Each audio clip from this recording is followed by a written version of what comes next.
Hello, ಎಲ್ಲರಿಗೂ ನಮಸ್ಕಾರ. ಇವತ್ತು ನಾವು ಕಾರ್ಬನ್ ಮತ್ತು ಅದರ ಸಂಯುಕ್ತಗಳಲ್ಲಿ ಬರುವಂತಹ ಒಂದು ಪ್ರಮುಖವಾದಂತಹ ಪರಿಕಲ್ಪನೆಯಾದಂತಹ ಸಮಾಂಗತೆ ಅಂದರೆ ಐಸೋಮೆರಿಸಮ್ಗಳ ಬಗ್ಗೆ ಅಭ್ಯಾಸ ಮಾಡೋಣ.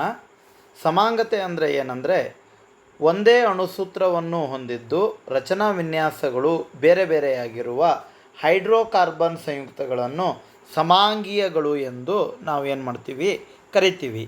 ಈ ಒಂದು ವಿದ್ಯಮಾನಕ್ಕೆ ಸಮಾಂಗತೆ ಎಂದು ಏನು ಮಾಡ್ತೀವಿ ಅಂದರೆ ಕರಿತೀವಿ.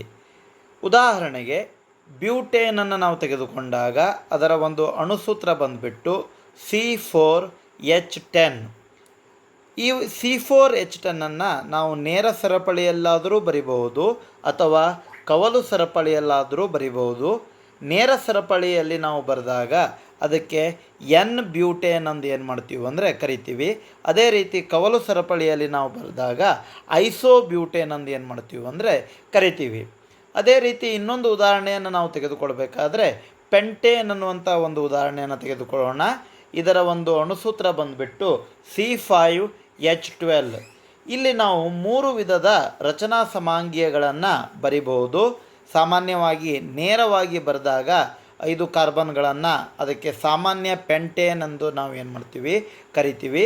ಅದೇ ರೀತಿ ಒಂದು ಕವಲು ಸರಪಳಿಯನ್ನಾಗಿ ಬರೆದಾಗ ಐಸೋಪೆಂಟೇನ್ ಎಂದು ಏನು ಮಾಡ್ತೀವಿ, ಕರಿತೀವಿ.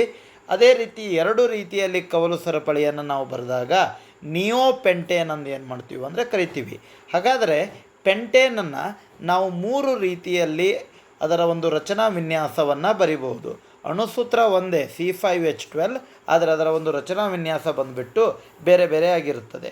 ಹಾಗಾದರೆ ಈ ಒಂದು ಸಮಾಂಗತೆಯನ್ನು ನಾವು ಎಷ್ಟನೇ ಕಾರ್ಬನ್ನಿಂದ ಆರಂಭಿಸಬಹುದು ಅಂದರೆ ಕನಿಷ್ಠ 4 ಕಾರ್ಬನ್ ಇರುವಂಥ ಹೈಡ್ರೋಕಾರ್ಬನ್ನಿಂದ ಈ ಒಂದು ಸಮಾಂಗೀಯತೆಯನ್ನು ಆರಂಭಿಸಲಿಕ್ಕೆ ಬರ್ತದೆ.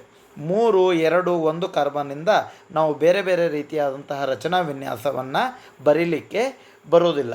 ಇದರ ಒಂದು ರಚನಾ ಸಮಾಂಗೀಯಗಳು ಅಥವಾ ಸಮಾಂಗತೆಯಲ್ಲಿ ಅವುಗಳ ಅಣುಸೂತ್ರ ಒಂದೇ ಆಗಿದ್ದರೂ ರಚನಾ ಸೂತ್ರ ಬೇರೆ ಇರ್ತದೆ. ಅದೇ ರೀತಿ ಭೌತಿಕ ಮತ್ತು ರಾಸಾಯನಿಕ ಗುಣಲಕ್ಷಣಗಳು ಸಹ ಏನಾಗಿರ್ತವೆ ಅಂದರೆ ಬೇರೆಯಾಗಿರ್ತವೆ. ಧನ್ಯವಾದಗಳು.